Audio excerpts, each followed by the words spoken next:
Hello everyone. Most of you know me. I'm Patrice Dermas from the Department of Computer Science. It's my great pleasure to introduce Professor Anthony Butler. Now, from my own research area, I'm a heavy user of medical imaging facilities around the world, so I know how important his work is for not only the medical community, but a lot of other areas. So a few more words about Anthony here. He's the head of the Department of Radiology and Director of the Center for Bioengineering and Nanomedicine at Otago, but based at Canterbury University, if I'm right. He holds a Bachelor of Surgery and Medicines from Otago, a graduate diploma of Science and Physics from Canterbury, and a PhD in Computer Engineering. So a wide range of capabilities that makes him like a very exceptional person in this area. A lot of awards, fellow from the Royal Society of New Zealand and Royal Australian College of Radiologists, maybe I'm wrong there. Awards from both these areas, $12 million in grants from New Zealand and $30 million as core applicants. That's huge. So I'm looking forward to this presentation. Well, thank you. So as you can tell from that introduction, I never really knew what I wanted to do with my life. So I've, once again, with this talk, wasn't quite sure what to talk about, so I thought I'd talk about something I'm passionate about and then explain it to IT people. So today I'm going to be talking about colour computed tomography, how we got there, and because it's called computed tomography, you can imagine every single part of this has IT embedded through it. So I'm going to move on to my first slide. So I'm going to talk about computed tomography, its history, where did it start, where's it going, and then I'm going to talk about the New Zealand Spectral CT program. So it's about a third on history and general stuff and 2/3 about what's going on in New Zealand. So where did CT start and where is it going? Well, it actually started a very long time ago. So 1895, Röntgen discovered X-rays by accident. He didn't understand what was going on. Within a couple of weeks he had taken this famous picture of his wife's hand, and within a few more weeks it was being used to diagnose broken bones at the local hospital, and then 6 years later he got a Nobel Prize. So that was pretty fast, and it was X-rays were a pretty big discovery and they've altered the world. We then ended up with X-ray systems like this. Now I use this because I don't actually think X-ray systems have changed as much as they should have.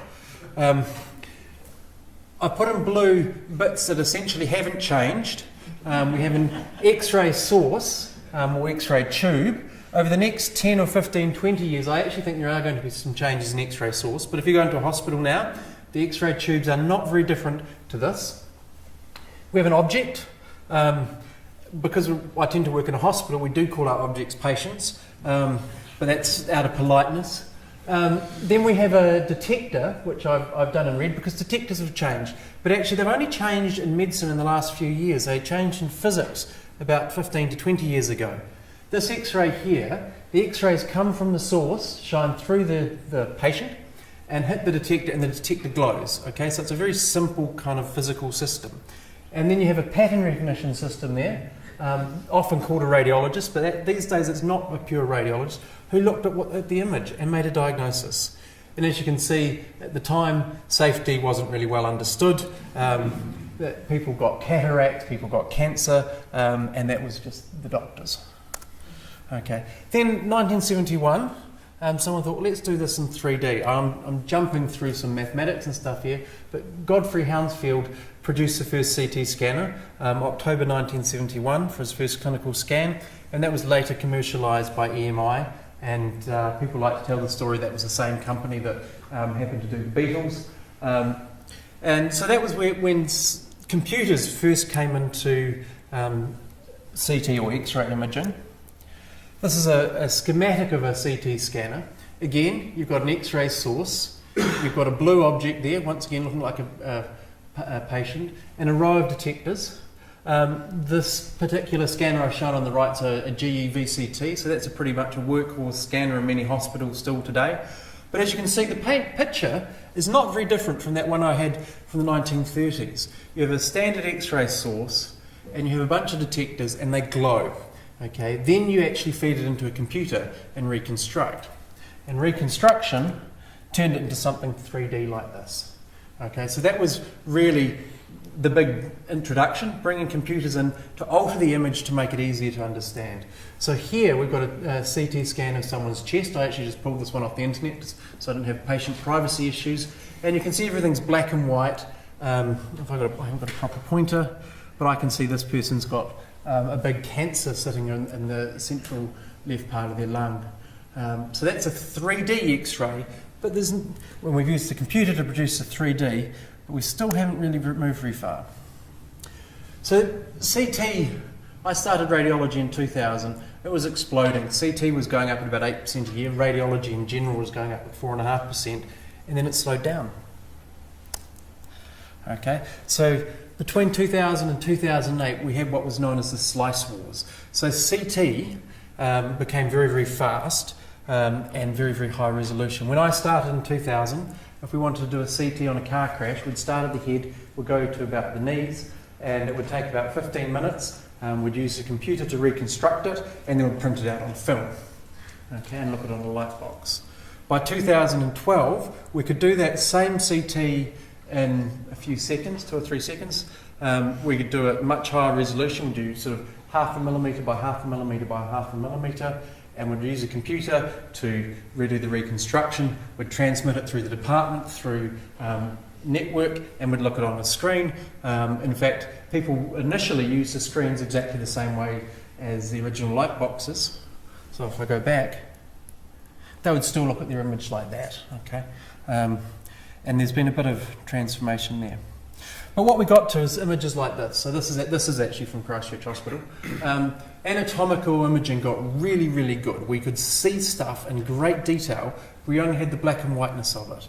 Okay, you could cut any plane you wanted, but it's still grayscale. So anatomical imaging's good. Where are we going to take X-ray imaging, and why am I about to talk about computers involved in this? So molecular imaging is the future. What is the tissue? What is the behaviour? Is the treatment working? So that means to say, if I'm looking at cancer, I'm not actually wanting to measure the size of it, because that's a very proxy measure of how bad that cancer is. What I want to know is, did my drug, the chemotherapy agent, get into the tumour? Is the tumour, what's its metabolism? What's its fat content? How fast are the cells turning over? Okay, so you're actually talking about physiological imaging, or biochemical imaging, or functional imaging, or molecular imaging. So we need a fundamental change in the information provided by X-rays. Well, that's going to be hard to achieve. Well, fortunately, X-rays come in different colours. Depending on your high school physics teacher, we could call them wavelengths, frequencies, or energy. Now, if you go back to that first picture I had, where the radiologist was holding up a fluorescent screen, the more X-rays it hit it, the more it glowed. He had no way to know what the X-ray colour was. Physicists knew at the time that the X-rays came in different colours. In fact, they knew it was a very good way to order your periodic table by the absorption of these things, but the radiologist didn't have access to that information. So this is another diagram of a CT that I've shown. We've got an X-ray source, sort of a box, putting out a range of X-ray colours, and I've gone from blue to red. And in a human, that would be what we'd measure them in electron volts, the energy or the colour, and that would be going from about 30 keV to 120 keV. That's a kind of diagnostic X-ray range. It's attenuated by the patient or the object, and then you have a grayscale detector, hits it, more it glows, and then you get your Hounsfield unit out.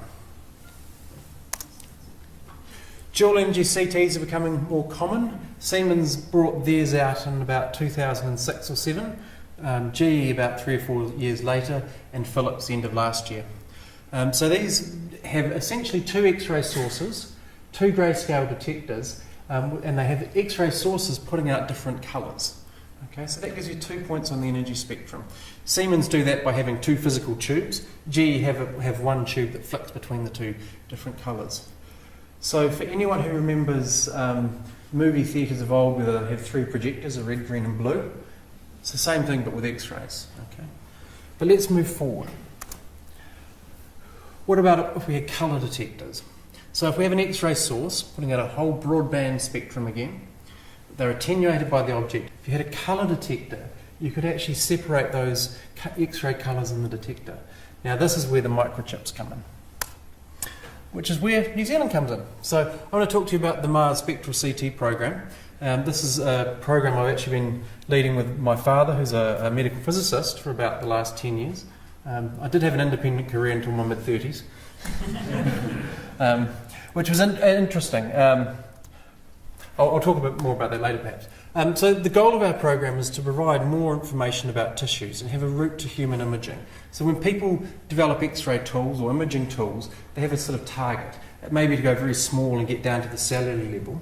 We've taken the other approach. We want to get as big as we can, or at least to a human size. We've got a team of about 30 people in Christchurch at the moment, depending exactly where you put the cut-off. We're split between Canterbury, Otago and Lincoln and Auckland. We actually do some of our high energy physics through Auckland. We've got a few international partners, so we work with 3 different groups at CERN. We work with the Mayo Clinic and the Cardiology Group, Rensselaer Polytech, Notre Dame, Oregon and many others. We've got a few commercial partners. We spun out a company in about 2006 and 7. We work with local electronics and precision engineering firms, ILR and Shamrock, and we have a partnership agreement with GE Healthcare. So about New Zealand history, well, we're talking about particles, so you can never forget about Ernest Rutherford, father of particle physics, early work at Canterbury. And then actually I think it's worth talking about Bates and Peters. I gave that description of Sir Godfrey Hounsfield. In 1971, Bates and Peters produced a paper where they used a Fourier transform to do the reconstruction. Now it turned out that was way better than Hounsfield did it, and he used a kind of algebraic approach. And for most of the 70s, the way these guys did it was the standard. Okay. Now they did it independently of Hounsfield. In fact, if you read the Nobel citation, there's a paragraph at the end of it saying, and by the way, a couple of people did this in New Zealand a month later. Such is life. 1972, they took their first image of a biological tissue, which was a sheep bone. So that's how you can tell it was a New Zealand study. And it's interesting, you know, they published in the New Zealand Journal of Science from memory, and at that stage, obviously, science around the world was more disconnected, that you could actually have groups like this working in parallel. These days, obviously, communication's better. Was Fourier someone's name? Fourier, yeah, Fourier, I'm not going to talk too much. Was he a 17th century mathematician? So someone in the audience can probably correct me on that. 18th century, was he? Yeah, okay. It's a whole different topic. So we built spectral CT systems. I'm going to talk about them now and talk about the technology behind them. And we called our system MARS, short for Medipixel Resolution System. MARS also has a good name because it sounds futuristic. It's short, easy to spell, and sounds sort of medical. We called it to say it had all resolution because we have to quote the energy resolution of our scanners as well as our spatial resolution and temporal resolution, by which I mean we say our energy resolution is 2.5 keV, which is a sort of energy frequency. We say our spatial resolution is 100 micron, and we say our temporal resolution is about 5 minutes. Okay? If we go back to a standard conventional single energy CT scan, you just talk about the brightness, the grayscale. You talk about your spatial resolution of 0.5 millimetre and your temporal resolution of a few seconds. So what do you want to pull out of spectral imaging? So we'll go right back. This is sort of almost a history of our project. We talk about heavy atom imaging. So if you take some standard contrast agents, as they're called in radiology, iodine, barium, gadolinium, they're used in radiology because they stop X-rays. And in fact, they don't just stop them in a normal way. They've got specific sharp peaks to them. So iodine stops X-rays at 33 keV. Happens to be what they call the K-shell, or the binding energy, the innermost electron to force it to the outside. So it's very specific, and it's very dependent on the atom, which is why you can actually tell which atom you're looking at by the energy. Now, if we can use the X-ray colour, we can start using them in combination, and we can start using them in new pharmaceuticals. So being able to distinguish these different materials opens up a whole range of new opportunities. So this was an experiment done in 2007. We put some iodine into the pulmonary circulation. Now, iodine is used as a standard vascular contrast agent, and in fact we put it into the heart. And anatomically, I think it's probably here. We put some barium down into the lungs, and there's calcium in the bones. Now, as you can see on a standard black and white image, they're all going to just show up grey. Okay? We can use some anatomy to work out which is which, but they're just grey shades of grey. We did a traditional broad spectrum CT. You can see that everything's white or grey or various shades. But if we, if we do a colour CT of that, we can separate out the calcium, the iodine, the barium, and the soft tissues as separate channels. Okay, so this is X-ray colour. What we've done is we've said, well, this is how much calcium we've got, and we measured in grams per cubic centimetre, partial density, and we'll colour that white. We've measured the iodine, which is red here, and we measured that in grams per cubic centimetre and coloured it red. And the barium is blue, and the soft tissues we've kind of done as grey. So what are we looking at there? So this here is a mouse, so that's 2 centimetres. That's its arm sitting up there. This is the right ventricle, and this is the left lower lobe of the lung. And this circle is just showing the 2 channels, the iodine and the barium. If I move on, it's going to let me move on. And hopefully this will start playing. I've got a video as well. So this was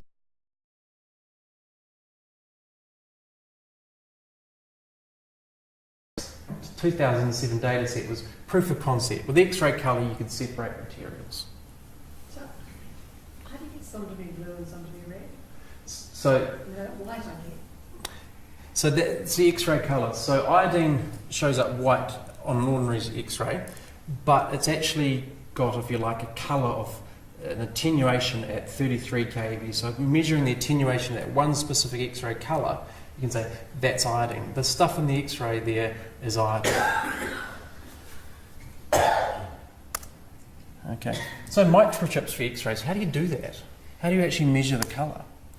Okay, so this is, my father had been involved in high energy physics since about 2003. Meanwhile, as I've been a radiologist, being a doctor, and getting interested in computers and etc. So he joined CERN because he was interested in high energy physics, and this is the experiment that New Zealand's involved with. It's called the compact muon solenoid. By compact, they mean that here you can't fit your hand in it. It's actually a 12,000 tonne detector and about 15 metres high and 40 metres long.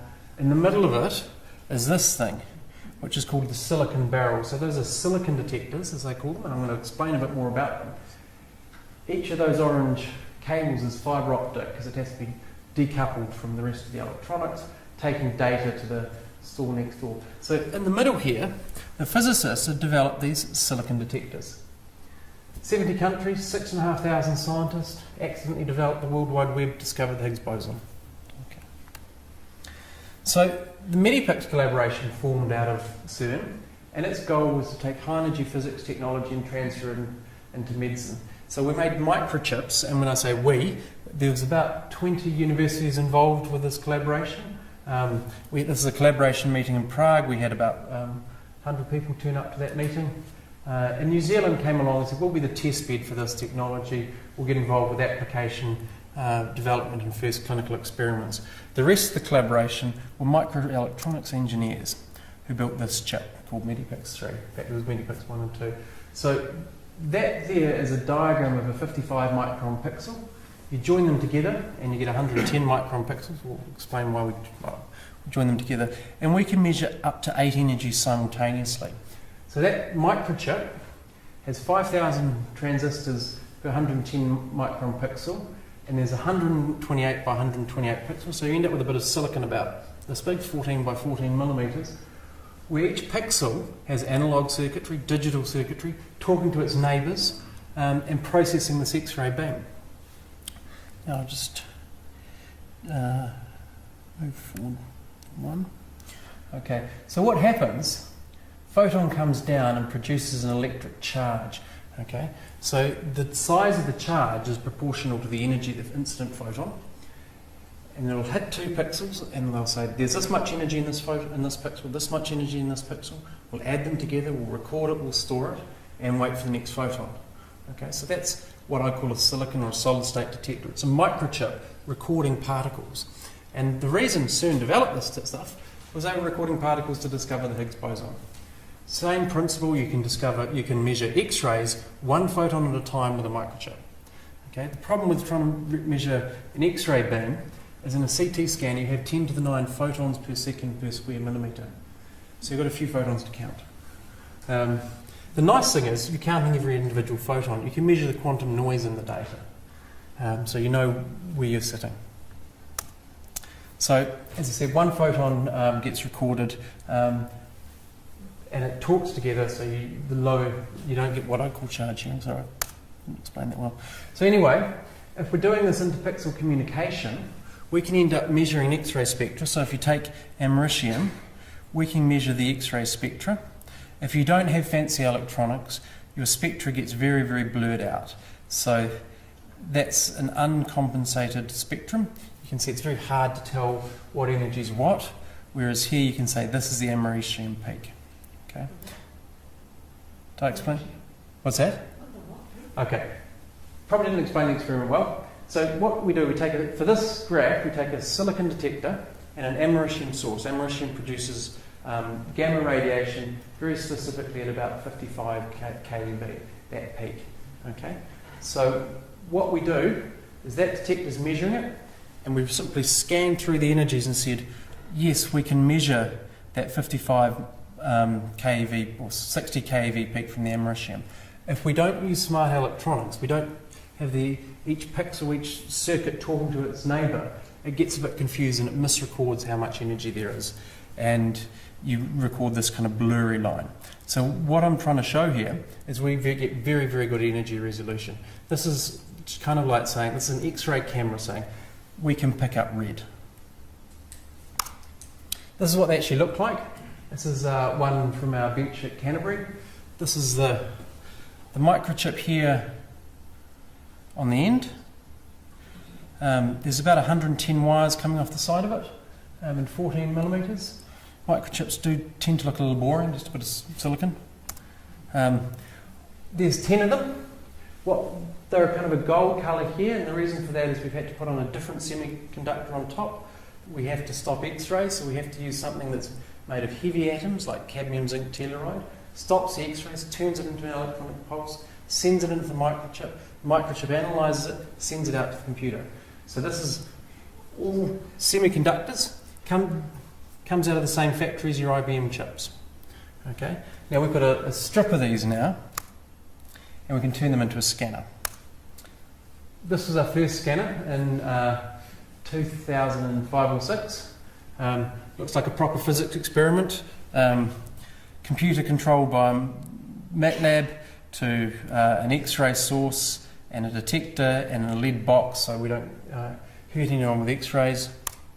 We then moved on to putting it in a silver box and moved to the medical school. Same principle, X-ray source, object, which happened to be part of my lunch, and a silicon detector which is measuring the X-ray colour. We then made it look even prettier and put it in a blue box and shipped the first one to the Mayo Clinic to do experiments on cardiac. We've made a few more. We produced versions 3 and 4, which we called our pre-commercial release, and these went to CT researchers around the world who were going, okay, you can measure stuff in an X-ray beam that other people can't. We'd like to have that. And their sole purpose was actually to explore the technology. They were doing the reconstruction, the image processing, the visualization. We've then moved on and what we called it a commercial release, and these went to biomedical labs, so specifically people wanting to use it for drug development. So our scanner's improved, we've got continuous motion, we've got our scan time down, we stop X-rays in the human energy range, that's that CAD-TAL or CZT. It's a reasonably low dose. We've had to develop our own in-house reconstruction because if you're moving the detector and the X-ray tube in a funny trajectory, you can't use simple off-the-shelf tools. We've developed some very clever hybrid techniques, and then we've tried to take the X-ray colour and turned it into the individual materials, and we've had to develop some visualization. So I thought the visualization tool, I showed a video earlier. This is a system developed by the HIT lab in Christchurch to do with interacting with data. So what you actually have here is a screen that you put on 3D glasses. The object kind of sits out in front of you, and you can move around with a stylus through the 3D reconstruction. And on the screen behind you, you see the 2D version of it. So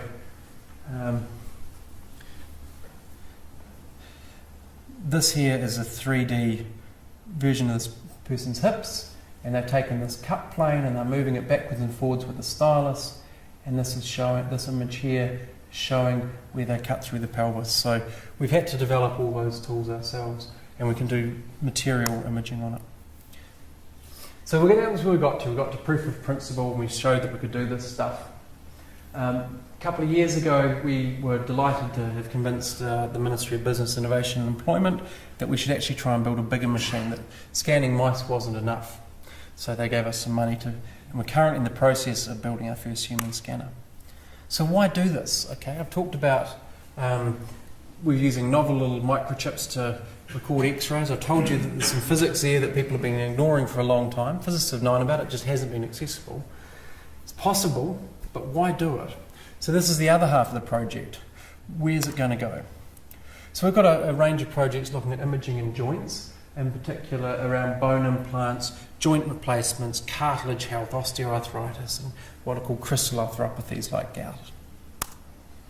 So if we start with a knee, nice diagram of a knee. This person has had a bit of metal placed in their knee, and we really don't mind if it takes 5 minutes to image that knee, but we'd like to do it at quite high resolution. We want to see whether this metal implant is fused into the bone properly. Okay, is the cement holding? Is there infection? Is there loosening? What's the bone underneath doing? So what they do these days with these implants, they have what they call scaffolds, and they want to see how well it's moved into the bone. You want to image it without any artifacts. So here we have a metal scaffold developed by a Christchurch company that makes implants for hips. The blue bit's the metal and the white bit's the bone. I'll show that again in a minute.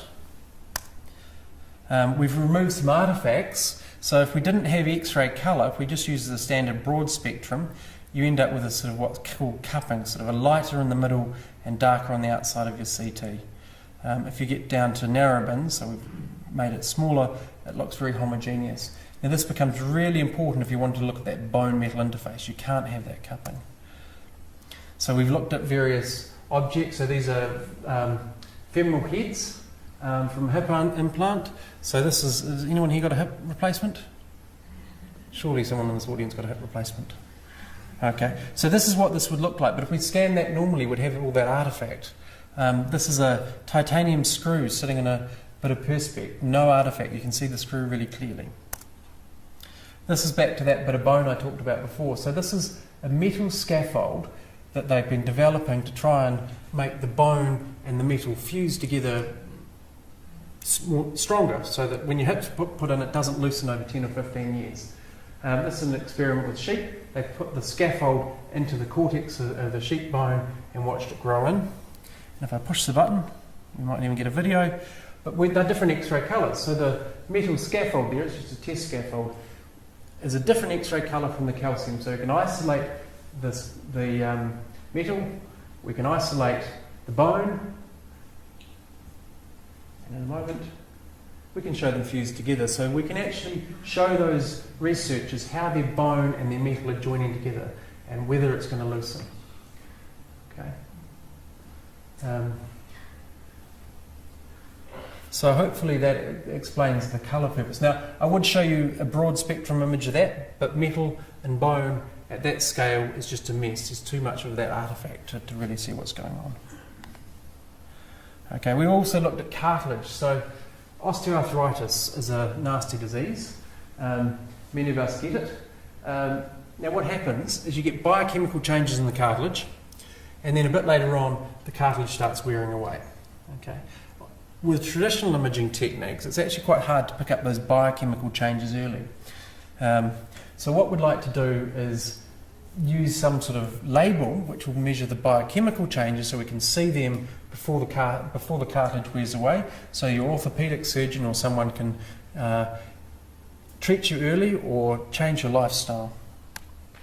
So in this particular instance, you can see the cartilage is of normal thickness, but by putting in a label, we can see this area here is going to develop osteoarthritis. Okay, so that gives researchers the ability to work out early where the biochemical changes are. They can start developing drug treatments for it, and then see whether their drug treatment's working, because they can rescan the area and say, aha, it's regressing. We also looked at gout, or so-called crystal arthropathies. So there's several different types of crystals. In this stage, this was just some summer students. They put the various crystals in a Perspex Phantom and demonstrated the different crystals had different X-ray colours. So that means instead of the white that you'd see them on a traditional scan, you can say you've got calcium urate crystals, for example. We're looking at cancer. We've got two particular things we want to look at. We want to measure vascularity, and we want to measure cell surface markers. So remember earlier on I said, if you do a CT scan of cancer, you can say the cancer is this big or this big, whatever. What you actually really like to know is what's the vascularity? What surface markers is it expressing? Can I get my drug to go into it? So this is a human CT scan, and you can see there's a lung cancer. It looks like a lung cancer. It's a lump with spicules off it. But actually, all you really measure is the size. What's its activity? In this case, this is actually also a lung cancer, but it's been implanted under the flank of a mouse. We used a gold nanoprobe that measures vascularity. It measures the vascularity because the nanoparticles are at about 15 nanometers size, so they only leak out of vessels which is a certain level of porosity. So this tumour has a highly vascular rim, okay? So we can measure that. And here it is in a mouse. It's probably actually the same mouse, and you can see the tumour on the back shows up very clearly. Actually, the particles also go to the kidneys as well. What about it measuring cell lines? So cancers, as you probably know, are made up of different cells, and they express different proteins and different antibodies. If you're treating a cancer, you want to know which ones you've got there. So we've developed a system to be able to look at multiple probes at once, where we use gold, calcium, iodine, and gadolinium as our labels. And in this case, that we work with the oncologists who have taken nanoprobes, and they put something called luteinizing hormone, which is expressed by ovarian cancer. And in these cell lines, these cells take up this nanoprobe, and we can say, yeah, these cells here have cancer. This is just water, it doesn't take up the nanoprobe. What about blood vessels? Lots of people die of heart disease, stroke, peripheral vascular disease. This is traditionally looked at by cardiologists on scans, and typically what they look for is the size of the blood vessel, but what they'd actually like to know is what's going on the blood vessel wall. So this is a picture of an endarterectomy. This person's had a mini stroke, and they've opened up their neck, and they're taking out part of their blood vessel. Okay, so if I use a pointer, this here is a big carotid artery going to the brain. Okay, this is where many strokes come from. The problem is, if you look at that with an ultrasound, you can say, yeah, it's narrow, it could have caused a stroke, or could have caused a mini stroke, but I don't know if it's going to go on and cause a stroke. And we use proxy measures. If there's 70% stenosis, we'll go on and do the operation. What about actually looking at it more carefully? So some work where we took the plaque comes out, we've stained it here, we've also scanned it and identified the water-like components, the lipid-like components, and the calcium components. And we can actually measure the tissue. Instead of just saying that's sort of plaque, we can say this has got a lot of lipid in it. High lipid content is thought to relate to dangerous plaques. High calcium content is thought to relate to safer plaques. And of course, you can do that in 3D, and this is the so-called carotid bifurcation, and you can see there's a lipid-rich core in there. If I hit the button, it'll hopefully scan through. So this whole plaque is about 1 centimetre across the plane. Yeah. And as you go down, the calcium's being shown up as white, and the fatty areas are showing up as a tan sort of colour. So that plaque is a so-called lipid-rich core. What about looking at different cell lines? So again, going back to the concept of a nanoprobe, we worked with a group from Australia and they take a nanoparticle and they put an antibody on it that focus on a single cell line of so-called activated platelets. So their theory is if the carotid is about to cause a stroke, you'll get early bits of bleeding going on. You'll get platelets in there. So we do a CT on it with this label. If you use a single energy CT, one of these is calcium, one of these is gold. It's a little bit hard to tell. You switch on the X-ray colour and you can say this is where the gold is, this is where the micro hemorrhage is, this is the vulnerable plaque, this is calcium. We don't care about that. So we can use the X-ray colour to tell us about the physiology and what's going on in the plaque. So the future, as I said, our project we called Taking Mars to Humans. We thought it was competitive with NASA, who were going to take humans to Mars. We're going this way. So we have to, this is what I started, we have to scale up, okay? So we've got a little mouse there, and we want to be able to scan something the size of a person. At the moment, a CT scan of a human is about 1 gigabyte of data. Okay. We don't do it at half a millimetre resolution. We do it at 100 microns. So we get 5 times the resolution in 3 planes. Okay, so we're going up by about an order of 100 in data. And then on top of that, we measure 8 energies at a time instead of 1. So we've got 8 times as much data. So we're going up roughly by a factor of 1,000 in data. So one scan of a person, we would expect to be a terabyte of data. So we've got data handling issues. I find that quite a fascinating thing. Our goal of our project, as I said, is to grow the New Zealand spectral CT industry. You probably didn't know we had an industry in this. As I said, there's about 30 people employed in Christchurch through this now, selling machines overseas, lots of subcontractors. We're doing the first clinical trials in spectral CT here in New Zealand. Through having scanners, the small animal scanners scattered around the world, there's actually becoming a body of interest in where to take this. And the stuff I showed you about scaffolds, tissue scaffolds, so that's from a local Christchurch company called OSIS. Some of those nanoparticles I showed you came out of a Wellington company called Boutique. There are other companies around the world using it. So one of our scanners is in Notre Dame University, and they're producing a whole bunch of pharmaceuticals for their medical school. But it does mean New Zealand gets to sit in the middle between all of this stuff.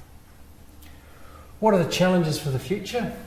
Well, spectral R&D detectors. So I talked about the Medipix 3 detector. What about Medipix 4? Well, that's in design, and it's designed to go about 100 times faster. Image processing. Well, the original CT people, actually, I was about to say they didn't foresee having energy information. The first paper suggesting it would be cool to have energy information was 1976, and they came up with some ideas. If we had energy information, we could do this, this, and this. They're absolutely correct. They had no way to measure it.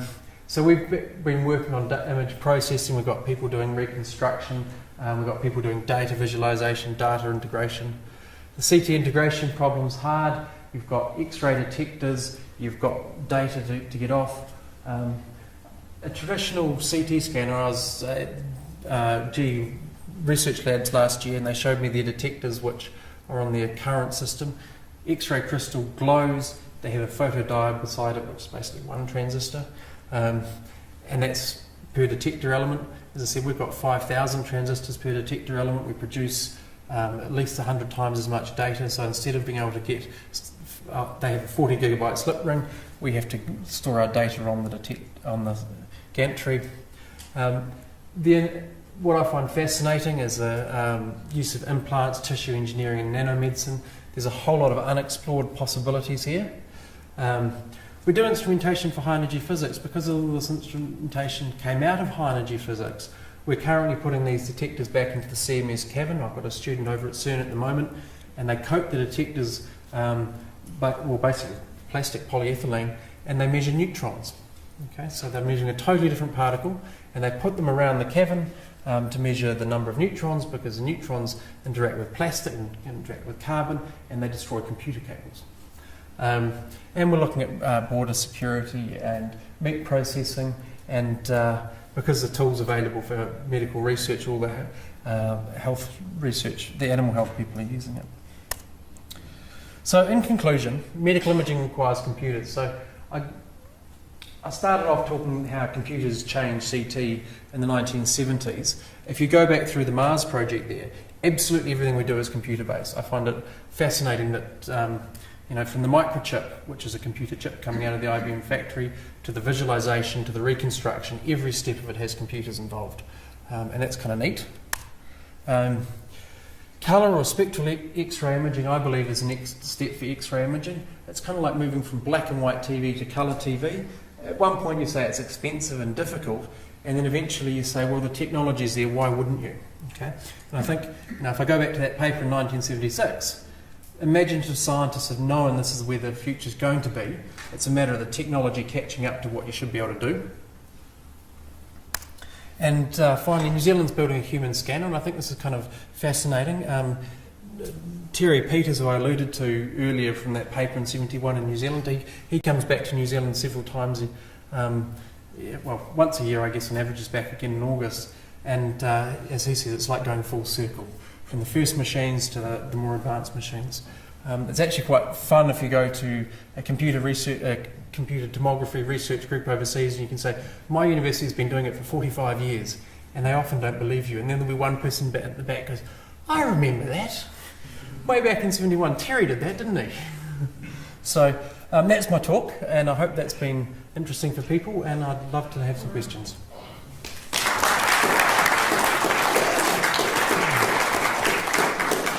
Thanks a lot. Any questions? Yes? Anthony, you didn't talk about high resolution, so micro CT, for example. What are the limitations in applying this to such micro CT type of spectrum? None, actually. The micro CTs, like you've probably got in your lab, you rotate the specimen, right? You can do the same thing here. What you typically do is have your X-ray tube quite close to the object, rotate the object and detector further back. We can do the same thing. I guess the reason we haven't, people doing micro CT are often trying to go smaller and smaller. We pretty much started out and said, okay, we want to go bigger and bigger. And so we said, what's the most useful tool for medical researchers? And it's something they can put wet specimens in and mice in, so they can do their drug development, etc. And then scale that up to human. The other approach would have been to build a micro CT. In fact, we did build a standard micro CT as our so-called CT0, and then get smaller and smaller. So the principle works in both directions. It's just we've chosen to go towards human. There are people heading the other way. The other thing about... What's that? Bigger markets. Yeah, bigger markets. The other thing is actually colour CT, micro CT exists at synchrotrons. They use a black and white detector and then they just change the energy of their beam. And so that works actually really well. We've got a big source. So yeah, it's a view to move toward the health market. So I have a question based on what you said. You said you might generate 1,000 times more data than a traditional CT scan. So traditionally nowadays with the GPU on the computer you can do the 3D reconstruction within 15 minutes. And the latest cards can do that easily. So how are you going to handle that? The first step, we're actually just going to downsample. So we've got a kind of strategy. We have a detector. We have right beside that an FPGA and an ARM process and 2 gig of RAM. So we do all the processing right on the gantry of that data and then store it and then read it out slowly afterwards. We do what they call an iterative approach to our reconstruction. So there's different ways you can do CT reconstruction. We treat every X-ray ray between the source and the detector element as one line of a set of simultaneous equations. Now we have lots and lots of those equations, but you need the geometry. So our detectors can be rotated in space and they will end up with uneven projections all the way around. So there's quite a lot of work just in the geometry of that. We then, I guess, how do you describe it? You take a kind of computer model of what you're trying to reconstruct, a first approximation, project forward, see if what you projected forward lines up with your data, and then adjust your model. And that's quite slow. It's a very good technique, but it's quite slow. So we're going to start by downsampling. We've actually, built what we call an image processing server. So we've got a PACS, a data archive, and the raw data hits the PACS, and then we send it to our reconstruction machine, which is it's actually physically the same machine. And at the moment we're using CPUs, but the guy who programmed it said at some stage he's going to use is it OpenCL, one of those GPU libraries.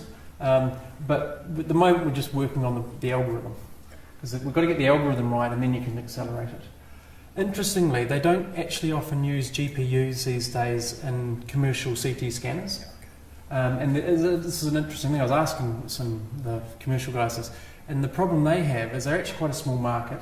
The scanners, they sell 1,000 human scanners a year, and they have to keep them working for 10 years. And they go to NVIDIA and ask for a particular GPU. 10 years later, they can't buy it. So this is a challenge for them. Those sort of different commercial things. So GPUs is more for micro CTs, for industrial applications? Yeah. They're fantastic. We're not using them because we're still developing the algorithms. We'll move after. The medical market doesn't use them for commercial reasons, basically. Okay, that's good. Yes? Thank you. My first question, Peter already asked about going down in scale. Yeah. My second one, have you looked at applications in non-medical imaging? I'm thinking from materials and structural. Yeah, we work with a group in Russia who are using it for mining, basically. They without going into too much knowledge of their stuff, they basically take core samples and they wanted to separate oil and water, which is the same problem as us, fat and water. So yes, there's a group in Canberra who does dual energy CT using more traditional techniques for the same thing, trying to separate out water and porosity and things.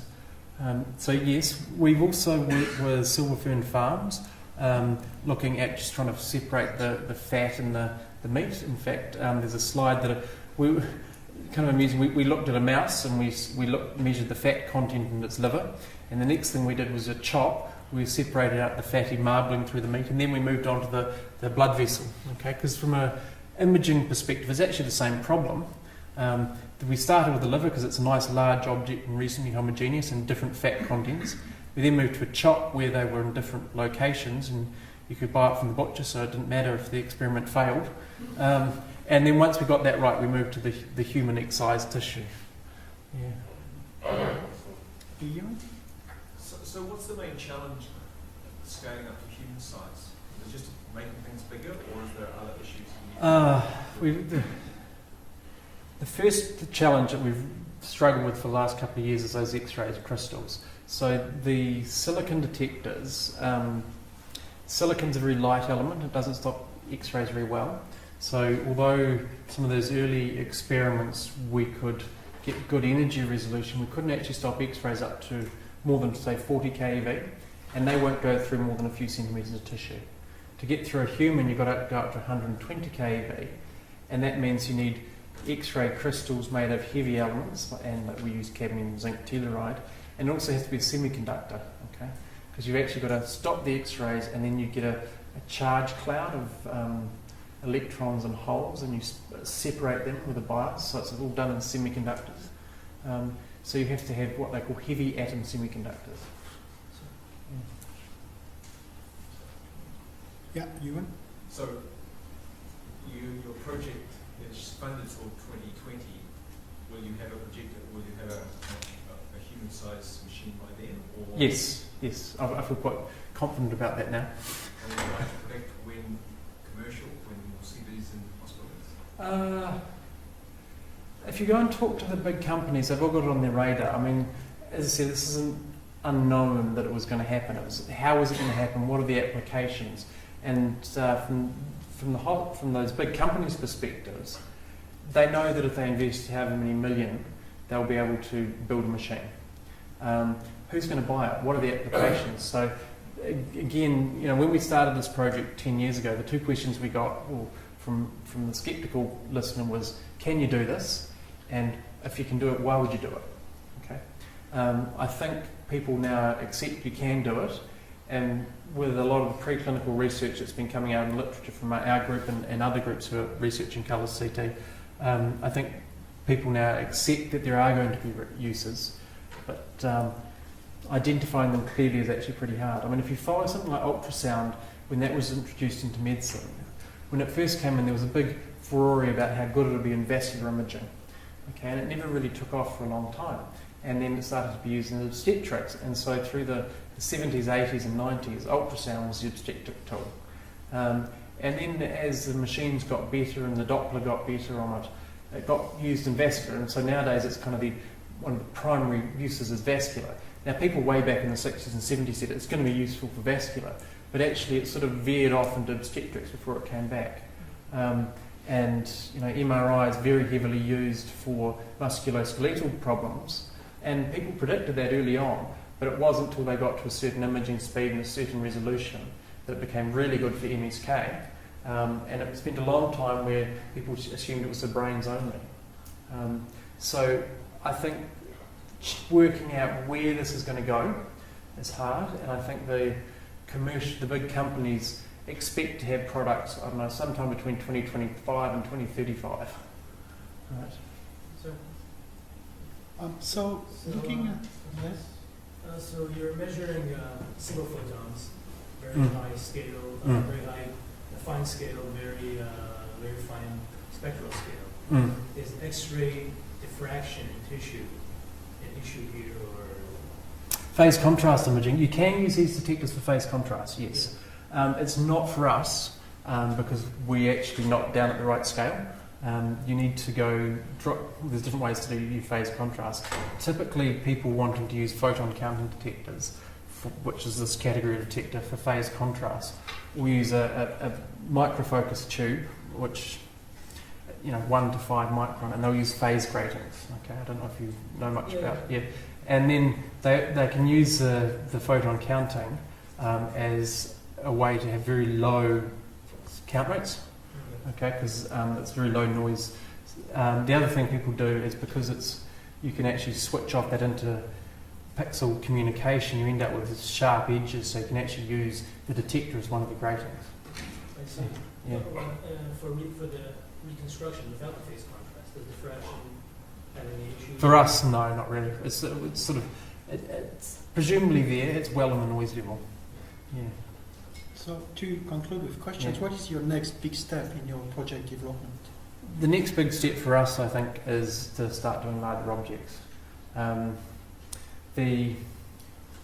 We've been focused on scaling everything up. We've scaled up the X-ray detector energy range in the last couple of years. We feel quite confident that we're working that way.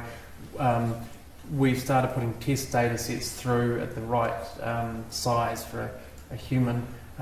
We need to actually start. We built arrays of many detectors, or a few detectors at least, and it's all parallel readouts. So the next step is actually try and bring it all together. Yeah. And when is that? So we can celebrate with you? I'll tell you when you can celebrate. Okay. Well, thanks a lot. That was really interesting.